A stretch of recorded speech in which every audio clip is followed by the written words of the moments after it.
Hivi unafahamu kuwa siku yako ya neema ni siku ambayo umeamka asubuhi unashangaa unapata ute wa kike, yani ute fulani hivi ambao unavutika, ambao ni colorless, ni mweupe, sawa Wewe mwanamke ambaye umesumbuka sana kutafuta mtoto, jua kwamba hiyo ndio siku yako ya neema. Yani umeamka asubuhi unashangaa kwamba unaona ute mweupe, ute wa kike ule ambao unavutika hivi. Jua kwamba hiyo ni ishara kuwa yai lako limepevuka. Hiyo ndio siku ambayo unaweza kushiriki tendo na mwenza wako ukaweza kubeba ujauzito.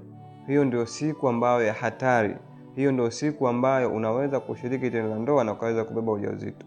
Kwa hiyo hakikisha unakutana na mwenza wako siku hiyo ili uweze kubeba ujauzito. Lakini kama wewe ni mwanamke na umekuwa ukipitia kwamba tangu uingie kwenye ndoa unashangaa hupati huute, na umekuwa ukitafuta mtoto kwa mara nyingi sana, lakini unatafuta huute ambao nimeutaja hapa haijai kutokezea hii hali, jua kwamba una changamoto. Hakikisha unawasiliana nami ili kuweza kutatua changamoto hiyo.